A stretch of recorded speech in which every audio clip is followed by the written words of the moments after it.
Hello everyone, this is Preeti. Start करते हैं आज की क्लास। आज हम बात करने वाले हैं एसी जनरेटर की। एसी जनरेटर होता क्या है?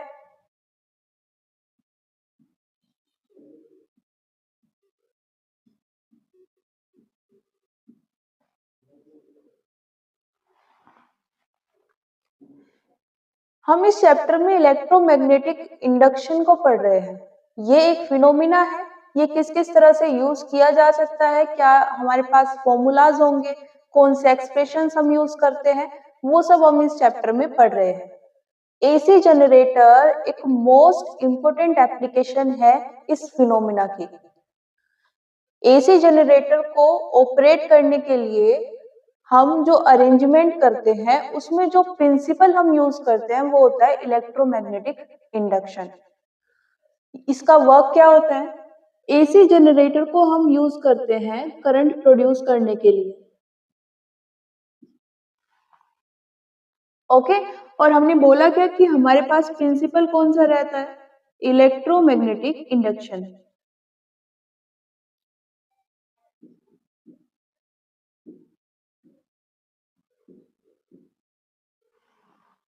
अब इसकी हेल्प से करंट कैसे प्रोड्यूस होगी? हमें पता है अगर करंट चाहिए तो हमें क्या करना पड़ेगा? एक ईएमएफ जनरेट करना होगा। और ईएमएफ कैसे जनरेट होगा? उसके लिए हमारे पास एक चेंजिंग फ्लक्स होना चाहिए। अब ये चेंजिंग मैग्नेटिक फ्लक्स कहां से आएगा? इसके हमारे पास थ्री वेज होते हैं। पहला होता है हम मैग्नेटिक फील्ड को चेंज करा दें, दूसरा होता है हम एरिया को चेंज करा दें, और तीसरा होता है मैग्नेटिक फील्ड और एरिया के बीच का एंगल। अगर हम इनके बीच के एंगल को चेंज करा दें तो भी हमारा काम हो जाएगा। ओके, अब हम यहाँ पर कौन सा वे यूज करने वाले हैं? तो हम यहाँ पर यूज करेंगे थीटा को। ओके, तो हम यहाँ पर ओरिएंटेशन चेंज कराएंगे। ओरिएंटेशन मतलब जो भी हमारे पास कोइल होगी उसका जो ओरिएंटेशन है उसको चेंज कराने से जो मैग्नेटिक फील्ड और एरिया वेक्टर के बीच का एंगल है वो चेंज हो जाएगा। ओके, और उसके चेंज होने से यहाँ पर चेंज आएगा, इसके चेंज होने से ये इंड्यूस होगा, और इसके इंड्यूस होने से हमें करंट मिल जाएगी। अब देखो यहाँ पर हम जिस करंट की बात कर रहे हैं उसे हम अलग से स्पेसिफाई करने के लिए इंड्यूस्ड करंट बोल देते हैं। लेकिन ये इंड्यूस्ड करंट कोई न्यू करंट नहीं है, ये बिल्कुल वैसी होती है जैसी हम अभी तक पढ़ते आए हैं। ओके, बस यहाँ पर इसको हम जैसे जनरेट करा रहे हैं वो तरीका अलग है। ओके, ये हमें सिर्फ उतने टाइम के लिए मिलेगी जितने टाइम के लिए फ्लक्स चेंज हो रहा होगा। इंक्रीज हो रहा है, डिक्रीज हो रहा है, डजंट मैटर, बस ये चेंज होना चाहिए। अगर हम यहाँ पर कुछ ऐसा अरेंजमेंट कर दे कि फ्लक्स कंटिन्यूअसली चेंज होता रहे, वो रुके ही ना बीच में, वो बस चेंज हो रहा है, वहां से हमारे पास जो करंट आएगी वो भी कैसी मिलेगी? हमें कंटिन्यूअसली मिलती रहेगी। ओके, और वैसा ही हम जब एक प्रॉपर अरेंजमेंट करते हैं, एक डिवाइस सेटअप करते हैं, तो एज अ डिवाइस हमें क्या मिलता है? AC generator. ओके, तो इसका प्रिंसिपल देख लेते हैं। यही प्रिंसिपल है इलेक्ट्रोमैग्नेटिक इंडक्शन।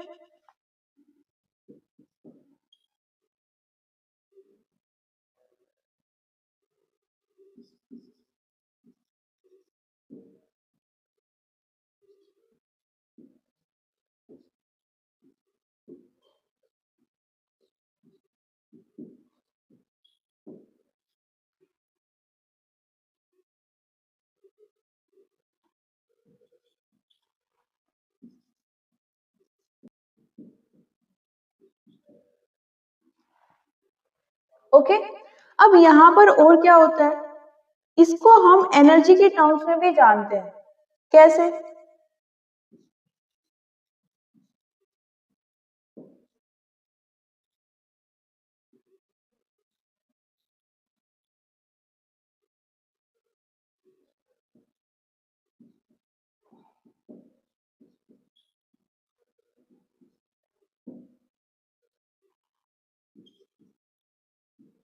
अगर कोई आपसे पूछ रहा है कि एनर्जी की टर्म में या एनर्जी के पॉइंट ऑफ व्यू से एसी जनरेटर में आप करते क्या हैं, तो हम यहाँ पर क्या कर रहे हैं, मैकेनिकल एनर्जी को इलेक्ट्रिकल एनर्जी में कन्वर्ट कर रहे हैं। अब ये इलेक्ट्रिकल एनर्जी कौन सी है, देखो हमें चाहिए क्या, करंट। और जब करंट फ्लो होगी तो करंट कैसे फ्लो होती है, इलेक्ट्रॉन्स फ्लो हो रहे होंगे। ओके, इलेक्ट्रॉन्स के पास मास होता है तो उनके पास एनर्जी भी होगी। जब वो फ्लो हो रहे हैं दैट्स मीन उनके पास एक एनर्जी आ रही है। ओके, जहां तक वो इलेक्ट्रॉन जाएंगे वहां तक उनकी वो एनर्जी भी जाएगी। वो जो एनर्जी होती है उसे ही हम क्या बोलते हैं, electrical energy. Okay, mechanical energy क्या होती है, हम पढ़ते हैं kinetic energy, potential energy. Okay, और इन दोनों का जो सम होता है उसे हम क्या बोलते हैं, टोटल एनर्जी। उस टोटल एनर्जी को ही मैकेनिकल एनर्जी बोला जाता है। ओके, तो ये दोनों टर्म तो समझ में आ गई। अब यहाँ पर होता क्या है, देखिए हम, आपने देखा होगा घर पे छोटे छोटे जनरेटर यूज करते हैं, या फिर किसी बड़े फंक्शन में जरूर देखा होगा कि वहां पर एक लाइट के अल्टरनेटिव सोर्स की फॉर्म में जनरेटर्स को यूज किया जाता है। ओके, और यही नाम से जानते हैं सभी कि जनरेटर है। ओके, वहां पर आप उसको ऑपरेट कैसे करते हो, चलाते कैसे हो, उसको ऑन किया, ऑन करने से पहले आप उसको फ्यूल दोगे, एज अ फ्यूल आप उसको डीजल या फिर पेट्रोल प्रोवाइड करोगे। ओके, द मोमेंट आप उसको चलाते हो तो वहां पर दूसरे एंड से आपको इलेक्ट्रिसिटी मिलनी स्टार्ट हो जाती है। ओके, तो ये तो आप जनरली देखते हो कि आपने इधर ऑन किया जनरेटर को और वहां से आपको इलेक्ट्रिसिटी मिलनी स्टार्ट हो गई। वो जो बीच की प्रोसेस है, ओके, उसको हम यहाँ पर डिस्कस करने वाले हैं। ओके, अब इसमें भी यहाँ पर दो स्टेप्स आप मान सकते हो, उसमें से भी हम सेकंड वाले स्टेप को यहाँ पर डेप्थ में स्टडी करेंगे। फर्स्ट स्टेप क्या है, आप इंजन को फ्यूल प्रोवाइड कराओगे। ओके, उस फ्यूल का इंजन क्या करेगा, सपोज आपने उसको डीजल प्रोवाइड कराया, अब वो उस ऑयल को, उस फ्यूल को एयर के साथ में मिक्स करता है। ओके, और उसको कंप्रेस करता है, इतना ज्यादा कंप्रेस करता है कि उसका टेम्परेचर बढ़ने लगता है। ये जो मिक्सचर है इसका जब टेम्परेचर इतना ज्यादा हाई हो जाएगा कि वहां पर एक्सप्लोजन होने स्टार्ट हो जाएंगे, तो हमें वहां पर एज अ एक्सप्लोजन एनर्जी मिलेगी। Okay, thermal energy. अब इस थर्मल एनर्जी को कैसे यूज करेंगे, इस थर्मल एनर्जी से हम एक पिस्टन को मूव कराएंगे और उस पिस्टन से कनेक्ट होती है हमारी कोईल। ओके, जब ये कोईल रोटेट होना स्टार्ट होगी, मूव करना स्टार्ट करेगी, तो हमारे पास एज अ रिजल्ट, क्योंकि हमने वहां पर एक प्रॉपर अरेंजमेंट किया हुआ है, हमें क्या मिल जाएगी, करंट मिल जाएगी। अभी हम डायग्राम बनाएंगे तो और अच्छे से समझ में आ जाएगा। फिलहाल मैं यहाँ पर जो बीच का जो ये पोर्शन है उसको एक्सप्लेन करना चाह रही हूँ कि यहाँ पर जब वो एक्सप्लोजन हुए, वहां से एनर्जी आई। ओके, तो उस एनर्जी को मैकेनिकल एनर्जी में कन्वर्ट किया गया। इस मैकेनिकल एनर्जी को यूज करते हैं कोईल को रोटेट करने के लिए। ओके, तो यहाँ पर ये मैकेनिकल एनर्जी हम यूज कर रहे हैं कोईल को रोटेट करने के लिए। कोईल रोटेट होगी, एक प्रॉपर अरेंजमेंट के बीच में रोटेट होगी, और उसके रोटेट होने से एज अ रिजल्ट हमें क्या मिलेगी, electrical energy. Okay, other terms में बोल सकते हैं करंट मिलेगी। ओके, तो ये पूरी प्रोसेस हो रही है, इसको नोट कर लीजिए एक बार। उसके बाद देख लेंगे हमारे पास यहाँ पर एज अ कंस्ट्रक्शन क्या क्या होता है, क्या क्या अरेंजमेंट होगा। ये है हमारे पास अरेंजमेंट, ये हमारे पास कोईल होती है और ये एक्सल। ओके, यहाँ पर जब हम मैकेनिकल एनर्जी प्रोवाइड करेंगे तो ये एक्सल रोटेट होना स्टार्ट करती है, मान लेते हैं इस डायरेक्शन में। ओके, और इस एक्सल से कौन कनेक्ट है, ये कोईल, तो इसके साथ में ये कोईल भी रोटेट होना स्टार्ट हो जाएगी। कोईल प्लस एक्सल, इन दोनों को कलेक्टिवली बोला जाता है आर्मेचर। ओके, अब यहाँ पर ये कोईल हो गई हमारे पास, इस साइड और इस साइड हमने दो मैग्नेटिक पोल फिक्स किए हैं। ओके, देखो हमें फ्लक्स चेंज कराना है, तो फ्लक्स चेंज कराने के लिए हमें वहां पर मैग्नेटिक फील्ड चाहिए होगी। ओके, बिकॉज फ्लक्स चेंज कराने से पहले वहां पर फ्लक्स होना जरूरी है, तो उसके लिए वहां पर मैग्नेटिक फील्ड का होना जरूरी है। ओके, एक एरिया का होना जरूरी है। एरिया के लिए हमने क्या किया, एक कोइल को ले लिया, ये हमारे पास कोइल है, तो इसका एरिया हम कंसीडर करेंगे। मैग्नेटिक फील्ड कहाँ से आएगी, हमें मैग्नेटिक फील्ड को भी फिक्स रखना है, तो हमने दो पोल यूज किए हैं, दो मैग्नेट्स है, एक नॉर्थ पोल और एक साउथ पोल। ओके, तो यहाँ पर हमारे पास मैग्नेटिक फील्ड की डायरेक्शन आ जाएगी, अगर आप बाहर से देख रहे हो तो नॉर्थ टू साउथ, और अगर उसी के ऊपर से मेजर कर रहे हो तो साउथ टू नॉर्थ। आप कोई भी डायरेक्शन ले सकते हो।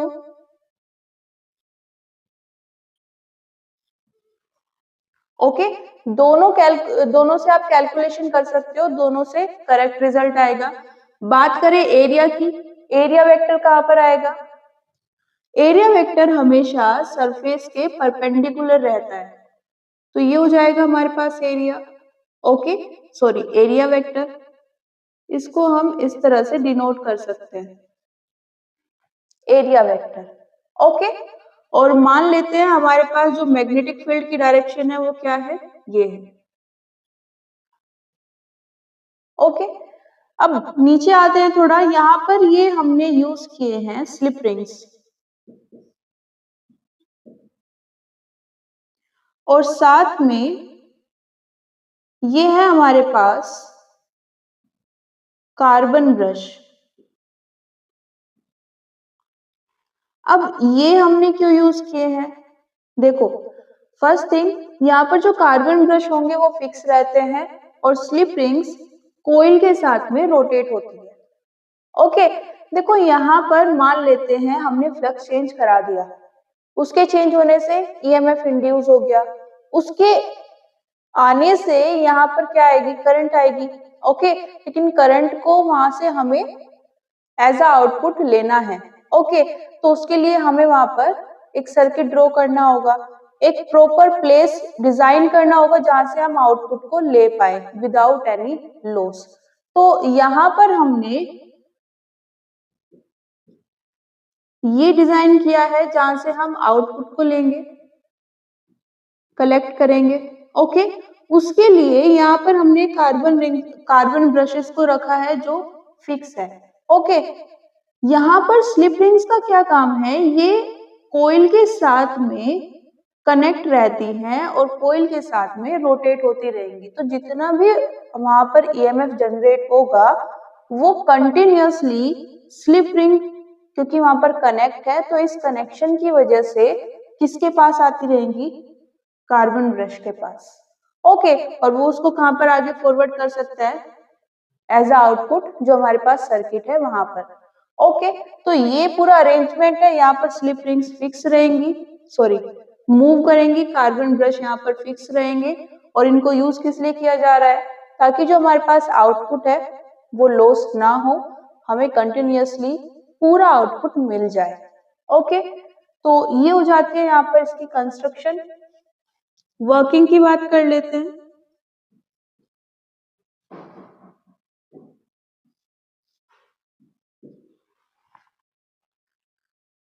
हमें यहाँ पर चाहिए क्या, पहले फ्लक्स,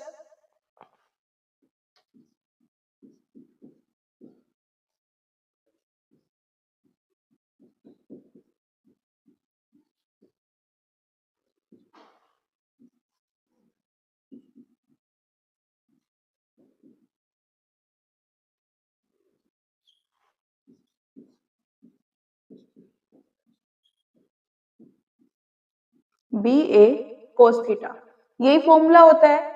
हमने यहाँ पर मैग्नेटिक फील्ड क्या ली है, बी, एरिया कितना लिया है, ए, और मान लेते हैं इन दोनों के बीच में अभी ये जो हमने अरेंजमेंट लिया है एंगल कितना है, थीटा। ओके, अब क्योंकि यहाँ पर कोइल रोटेट होने वाली है, तो ये जो एरिया वेक्टर और मैग्नेटिक फील्ड का एंगल है थीटा, ये फिक्स नहीं रहेगा।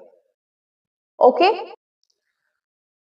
मान लेते हैं ये हमारे पास मैग्नेटिक फील्ड है। ओके, ये उसकी डायरेक्शन। ओके, और अभी हमारे पास ये हमारे पास एरिया वेक्टर है और ये इस तरह से है। ओके, ये अरेंजमेंट है। ओके, अब यहाँ पर क्योंकि कोइल रोटेट हो रही है तो ये जो एरिया वेक्टर है ये अपनी डायरेक्शन चेंज करता रहेगा। ओके, जैसे जैसे जो कोइल का प्लेन है वो चेंज होगा वैसे वैसे एरिया वेक्टर की डायरेक्शन चेंज हो जाएगी, लेकिन मैग्नेटिक फील्ड की डायरेक्शन यही रहेगी। ये है तो यही रहेगी, एरिया वेक्टर इस तरह से चेंज होगा तो इनके बीच का एंगल चेंज होगा। ओके, तो हमने यहाँ पर क्या लिया है, थीटा। मान लेते हैं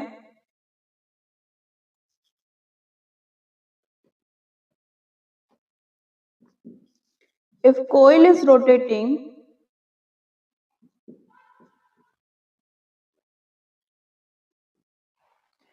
हमने मान लिया कि यहाँ पर ये जो कोइल रोटेट हो रही है स्पीड कितनी है इसकी, एंगुलर स्पीड ओमेगा। ओके, और किसी टाइम टी पर ओके जब हम मेजरमेंट कर रहे हैं तो एंगल कितना हो जाएगा फिर, ये कैसे निकाला, हम 11th में एक फॉर्मूला पढ़ते हैं, omega equals to theta by T. Okay, जब हम इंस्टेंटेनियस एंगुलर स्पीड की बात करते हैं तो हम यहाँ पर D theta by D T use कर लेते हैं। जब हम एवरेज की बात करते हैं तो हम delta del theta by D T use कर लेते हैं। ओके, तो इसकी हेल्प से हम यहाँ पर क्या निकाल सकते हैं, ये रिलेशन। क्या करना है, इसको इक्वेशन नंबर 1 बोल देते हैं और इसको 2।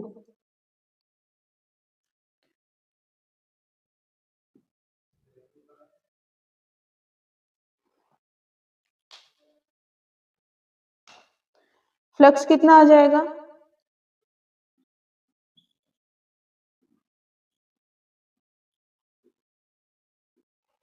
ओके, इक्वेशन नंबर 3, इसको नोट कर लीजिए।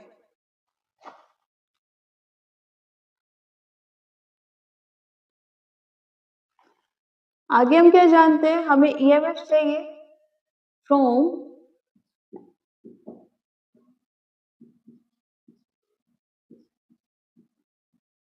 ये फॉर्मूला होता है हमारे पास। ओके, यहाँ पर हमारे पास जो कोइल है उसमें कितने टर्न्स लिए हैं हमने, एक सिंगल टर्न की बात कर रहे हैं। ओके, तो इसको 1 पुट कर सकते हैं, 5b की वैल्यू यहाँ से पुट कर सकते हैं, कितना आ जाएगा,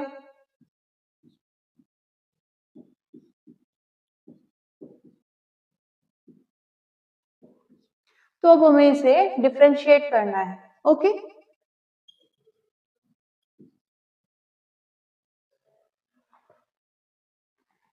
कैसे करें, देखो जो कांस्टेंट है वो बाहर आ जाएगा, यहाँ पर जो मैग्नेटिक फील्ड है वो सेम है क्योंकि हम यहाँ पर जो मैग्नेट है, जो हमने मैग्नेटिक पोल यूज किए हैं उनको चेंज नहीं कर रहे हैं। ओके, उनको चेंज नहीं किया तो मैग्नेटिक फील्ड सेम रहेगी। साथ में जो कोइल है माना कि वो रोटेट हो रही है, ओके, उसके एरिया वेक्टर की डायरेक्शन बदल रही है, लेकिन यहाँ पर जो एरिया है वो मैग्नीट्यूड है और मैग्नीट्यूड सेम रहेगा। अगर हमने जो कोइल ली है उसका एरिया 5 मीटर स्क्वायर है तो वो वही रहेगा। ओके, तो यहाँ पर एरिया भी सेम है, टी के रेस्पेक्ट में डिफरेंशिएशन होगा, जो चेंज हो रहा होगा उसका। यहाँ पर जब हम इसकी बात करते हैं कोस ओमेगा टी, तो यहाँ पर थीटा की जगह पे हमने क्या रखा हुआ है, ओमेगा टी, तो ये चेंज हो रहा है टाइम के साथ में, तो हम इसको डिफरेंशिएट करेंगे।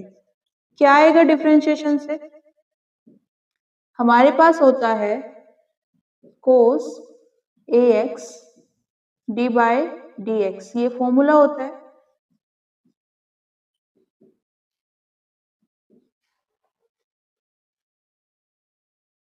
और ये आता है इसको डिफरेंशिएट करने के बाद।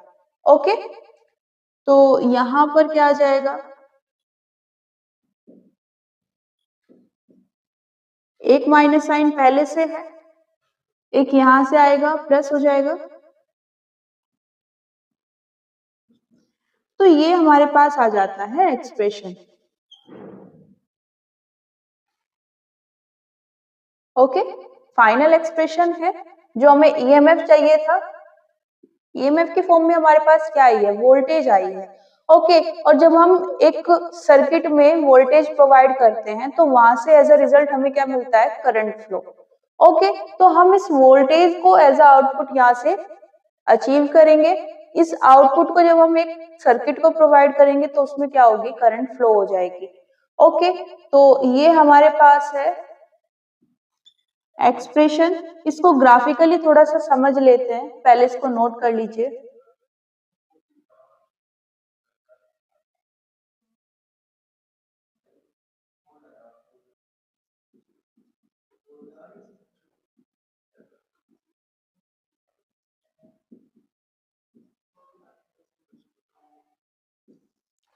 ये है हमारे पास ईएमएफ। ओके, अब यहां से हम क्या कर रहे हैं, देखो इतना हमें बिना किसी फर्दर कैलकुलेशन के पता चल रहा है कि जैसे जैसे टी मतलब टाइम चेंज होगा वैसे वैसे ईएमएफ की वैल्यू चेंज होगी। ओके, मतलब यहां से हमें जो वोल्टेज मिली है वो कैसे मिली है, चेंजिंग।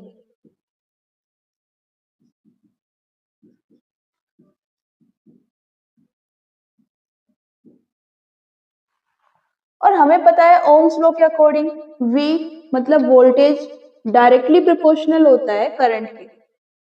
ओके, तो यहां से हमारे पास जो करंट आएगी वो भी कैसी आएगी, चेंजिंग करंट।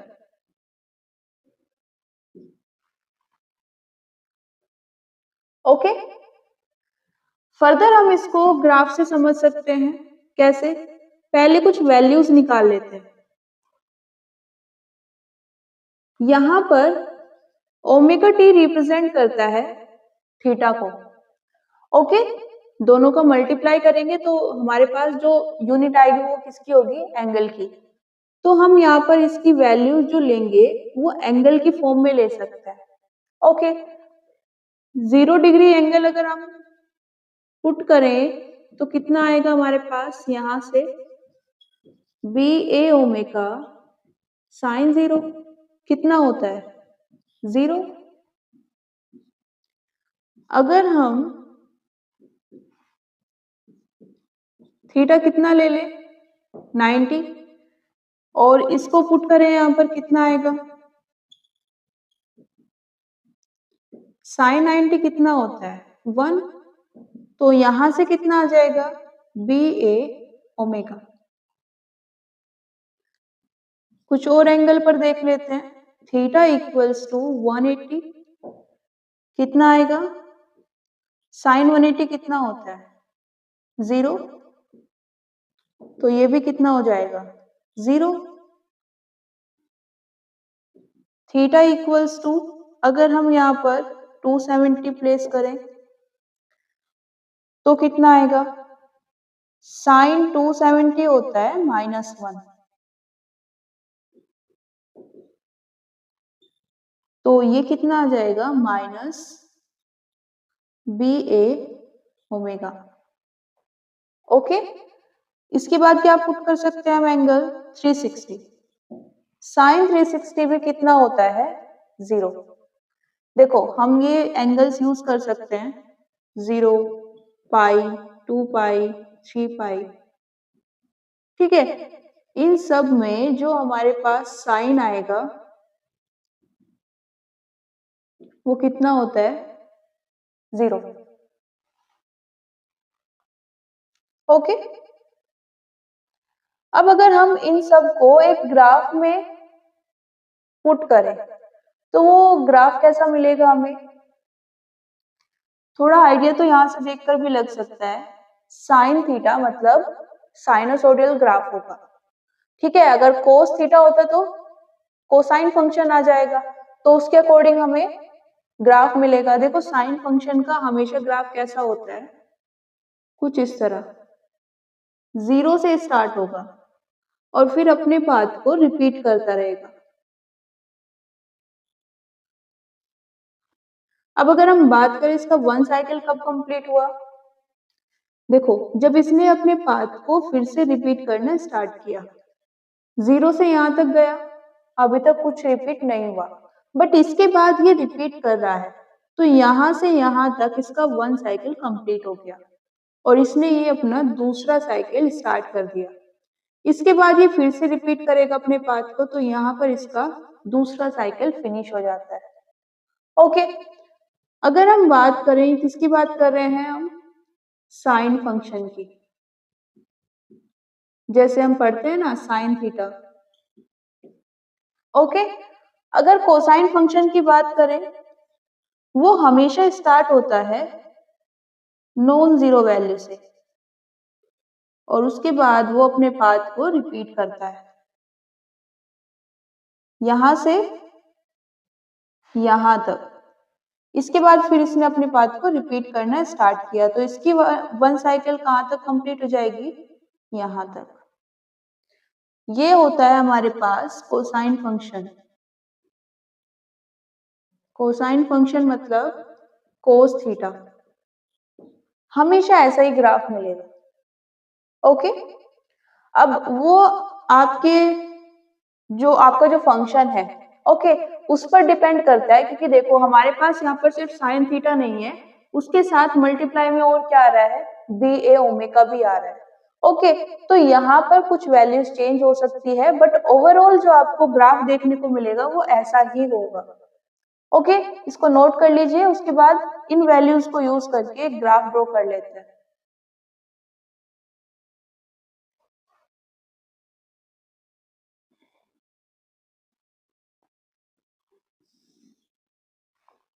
इस एक्सिस पर डिनोट कर लेंगे ईएमएफ और यहाँ पर एंगल, एंगल मतलब ओमेगा टी। ओके,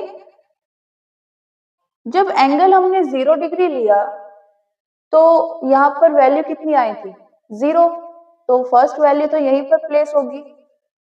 फिर हमने एंगल कितना लिया, 90, उसके बाद 180, तो पहले यहाँ पर पुट कर लेते हैं अपने एंगल्स को।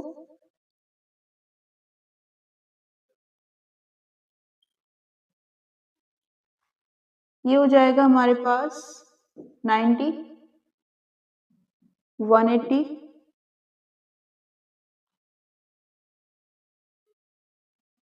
270, 360। ओके, 0 पर वैल्यू 0 है, 90 पर कितनी है, बी ए ओमेगा, नॉन जीरो है। मान लेते हैं ये है हमारे पास एप्सिलॉन नॉट, जिसको हम क्या बोल सकते हैं, बी ए ओमेगा। ओके, कितनी हाइट पर होगा वो आप अपने अकॉर्डिंग ले सकते हो। ओके, तो यहां से हमें अब यहां पर आना है। ये हमारे पास वैल्यू है और ये हमारे पास एंगल,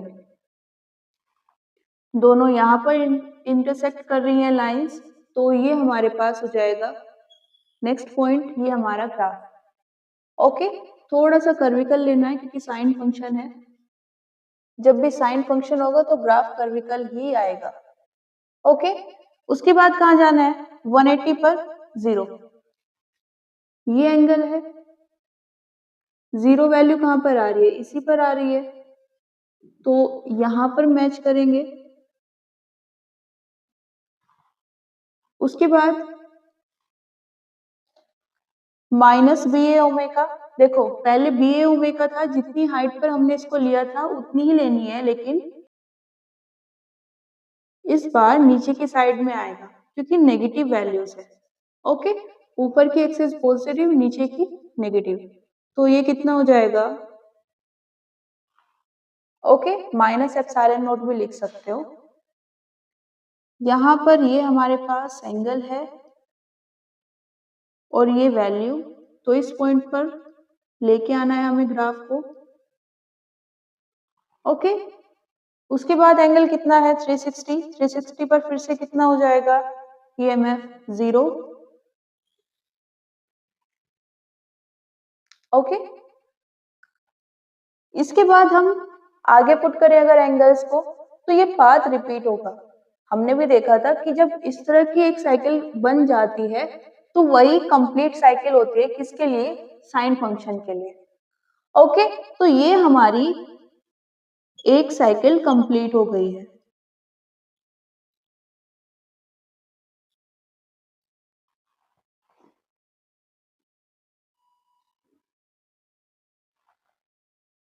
ओके, मान लेते हैं एक साइकिल कंप्लीट करने में इसको टाइम कितना लगा, क्या बोलते हैं उसको, टाइम पीरियड। यहाँ पर हमारे पास जो टाइम पीरियड है उसे हम डिनोट कर रहे हैं टी से, ठीक है। वन साइकिल कंप्लीट करने में जो टाइम हम लेंगे या जो ये फंक्शन टाइम लेगा उसको क्या बोलेंगे, टाइम पीरियड। वन साइकिल यहाँ पर खत्म हुई है तो इसको हम यहाँ पर टी लिख सकते हैं, ओके।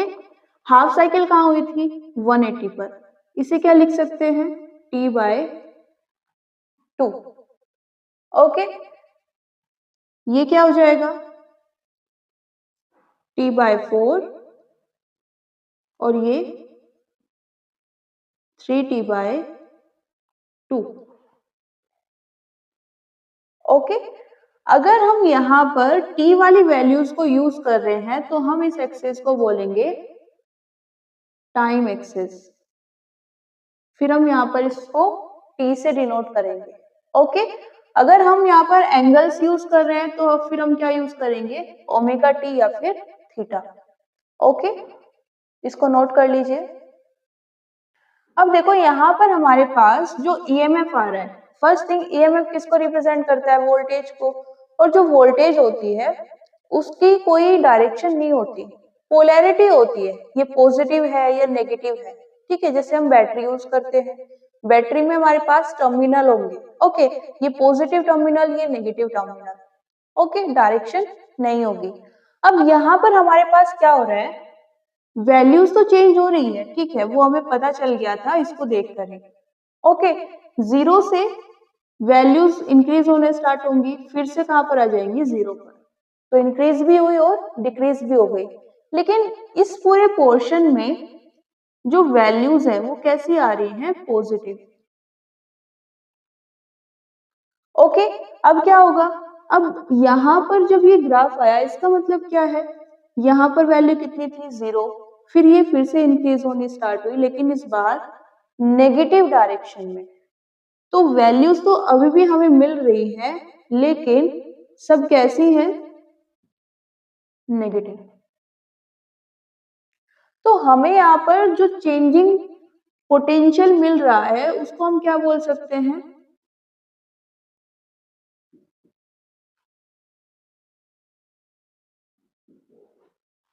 अल्टरनेट ईएमएफ या अल्टरनेट पोटेंशियल या वोल्टेज, ओके। और क्या बोल सकते हैं इसको,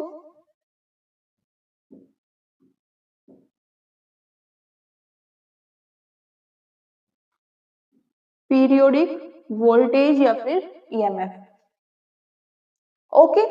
यहां से हमारे पास जो करंट आएगी उसको हम क्या बोल सकते हैं,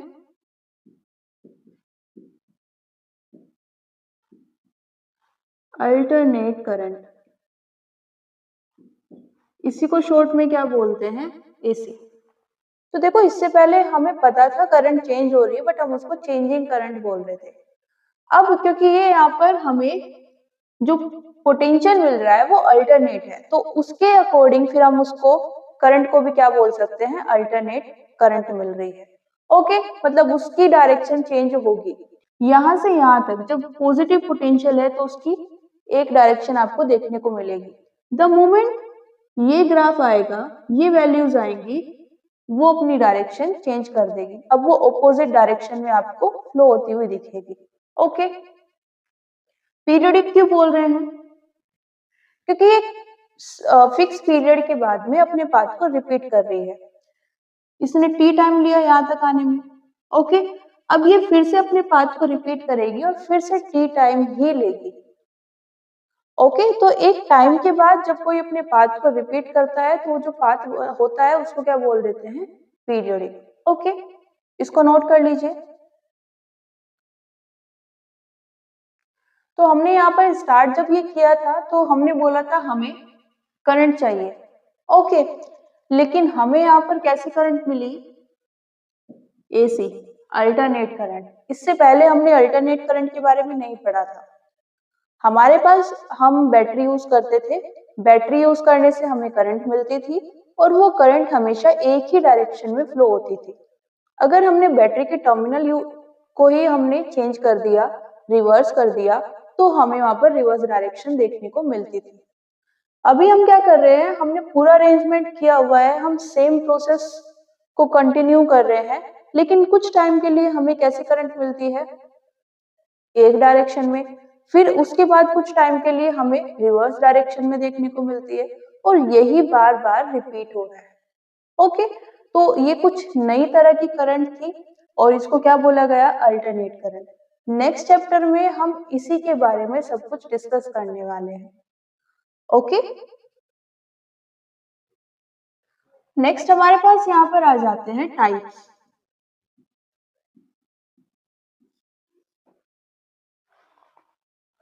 हम जब किसी बड़े फंक्शन में देखते हैं जनरेटर को या घर में हम यूज करते हैं तो वहां पर मोस्ट ऑफ द टाइम एक ही तरीके का हमें जनरेटर देखने को मिलता है। हम वहां पर एज अ फ्यूल उसको पेट्रोल या फिर डीजल प्रोवाइड करा रहे होते हैं। ओके, लेकिन जब हम बात करते हैं एक बड़े लेवल की, क्योंकि अभी तक आपको समझ में आ गया होगा कि हमारे घर में जो एसी आती है वो कैसे आ रही है, कहीं ना कहीं एसी जनरेटर यूज हो रहा है और एक बड़े लेवल पर हो रहा है। वही अल्टरनेट करंट पूरी कंट्री में प्रोवाइड कराई जा रही है। ओके, उसी को सर्कुलेट कराया जा रहा है। अब इतने बड़े लेवल पर हम जब जनरेटर में फ्यूल प्रोवाइड कराते हैं तो वहां पर हम डीजल या फिर पेट्रोल का यूज नहीं कर सकते, उसके लिए हमें कुछ और यूज करना होगा। ओके, अब क्या क्या यूज करते हैं, जैसे जैसे वेज चेंज होते जाएंगे वैसे वैसे हमारे पास जनरेटर्स के नाम चेंज होते रहेंगे। ओके, और वही क्या है हमारे पास टाइप्स। तो फर्स्ट आता है हाइड्रो इलेक्ट्रिक जनरेटर। अब इसमें क्या होता है, इसमें हम वाटर को यूज करते हैं, वाटर को प्रॉपर हाइट से टरबाइन्स होती है हमारे पास, उन पर डाला जाता है प्रॉपर हाइट से एक प्रॉपर प्रेशर के साथ में। ओके, इससे क्या होगा, टरबाइन्स वहां पर मूव करना स्टार्ट कर देंगी, है ना, रोटेट होना स्टार्ट कर देंगी, और एज अ रिजल्ट यहाँ पर जो हमारे पास अरेंजमेंट होता है उसके कारण हमारा जो आर्मेचर है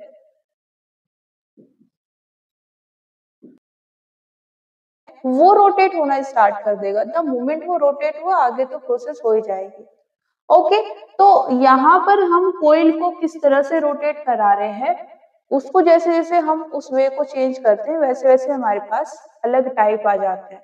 दूसरा क्या है, थर्मल जनरेटर। अब इसमें क्या कर रहे हैं, इसमें भी हम यूज तो वाटर ही करते हैं, लेकिन पहले कोयले को जलाते हैं और उसको जलाकर क्या करते हैं, जो हमारे पास वाटर है उसको स्टीम में कन्वर्ट करते हैं। तो हम कोयले का यूज करके वाटर को स्टीम में कन्वर्ट करते हैं,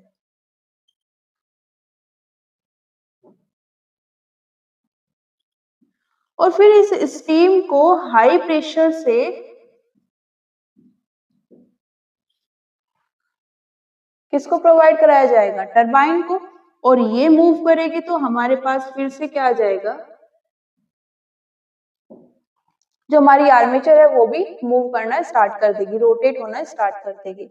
ओके, तो यहाँ पर क्योंकि हम कोयले को यूज कर रहे हैं एज अ फ्यूल और इसको जलाकर यहाँ पर वाटर को स्टीम में कन्वर्ट किया जा रहा है, तो उस वजह से इसको क्या बोलते हैं, थर्मल जनरेटर। ओके, नेक्स्ट आता है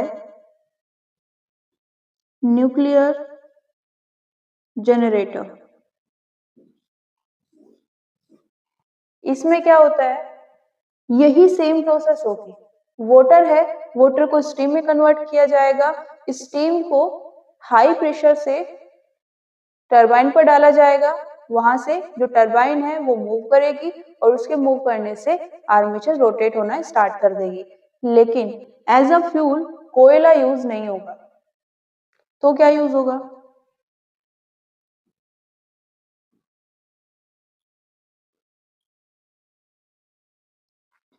न्यूक्लियर फ्यूल यूज होगा। न्यूक्लियर फ्यूल मतलब यहां पर हमारे पास जैसे यूरेनियम आता है, ओके, उसको हम यूज करते हैं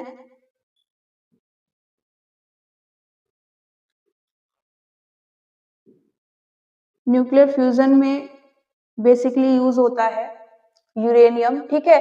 न्यूक्लियर मटेरियल्स मतलब जिनके न्यूक्लियस जो होंगे वो पार्टिसिपेट करते हैं रिएक्शन में, okay. Nuclear fission, nuclear fusion दो तरह की रिएक्शन होती है। और जब हम न्यूक्लियर फिजन की बात करते हैं तो हम most of the time uranium को यूज कर रहे होते हैं। और यूरेनियम क्या होता है, दो पार्ट्स में सेपरेट हो जाएगा, ठीक है, और उसके सेपरेशन से वहां पर एनर्जी रिलीज होती है, ठीक है। अब यहाँ पर रेडियो एक्टिव एनर्जी भी रिलीज होती है, रेडियो एक्टिव जो रेडिएशन होता है जो ह्यूमंस के लिए बहुत ज्यादा हार्मफुल होता है, ओके। तो बेसिकली यहाँ पर हम जो फ्यूल यूज कर रहे हैं वो कैसा यूज कर रहे हैं, न्यूक्लियर फ्यूल। इसको यहाँ पर जलाया जाएगा और इसके जलाने से हमारे पास जो वाटर है वो किस में कन्वर्ट हो जाएगा, स्टीम में। और वहां से हमारे पास एज अ रिजल्ट क्या आएगा, हमारी जो आर्मेचर है मतलब कॉइल प्लस एक्सेल वो रोटेट होना स्टार्ट हो जाएगी, ओके।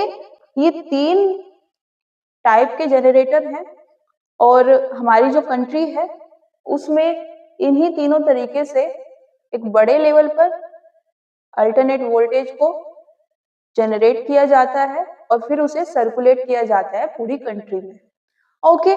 बात करें कि सबसे ज्यादा जो कंट्रीब्यूशन है वो कहाँ से आता है, तो वो आता है यहाँ से।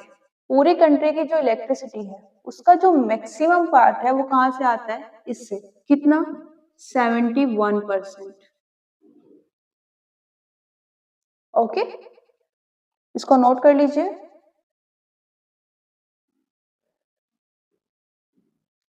एक और टर्म आ जाती है यहाँ पर, फ्रीक्वेंसी।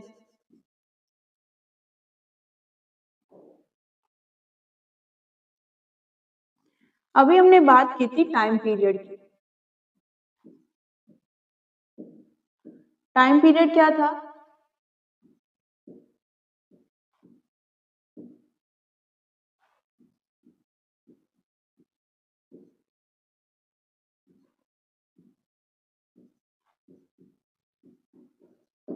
वन साइकिल को कंप्लीट करने में कितना टाइम लगा उसको हम क्या बोल रहे थे, टाइम पीरियड। फ्रीक्वेंसी क्या है,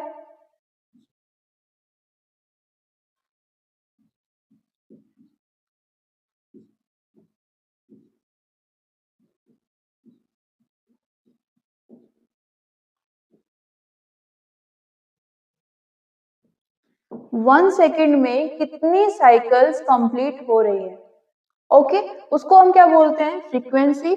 और इसको हम किस में रिप्रेजेंट करते हैं, हर्ट्ज में, ओके। बात करें इंडिया की, तो इंडिया में जो हमें इलेक्ट्रिसिटी मिलती है उसकी फ्रीक्वेंसी रहती है 50 हर्ट्ज, ओके। और जो दूसरी कंट्रीज है जैसे यूएस, वहां पर ये फ्रीक्वेंसी होती है 60 हर्ट्ज। मतलब वन सेकेंड में जो करंट है वो अपने 50 साइकिल्स कंप्लीट कर रही होती है, ओके, जो इंडिया में है। और यूएस में वहां पर फ्रीक्वेंसी थोड़ी बढ़ जाती है, वन सेकेंड में 60 साइकिल्स कंप्लीट हो रहे होते हैं। यहाँ पर एक रिलेशन आती है, जो टाइम पीरियड है इसे टी बोल देते हैं, इसे एफ बोल देते हैं, इनके बीच में रिलेशन होती है ये,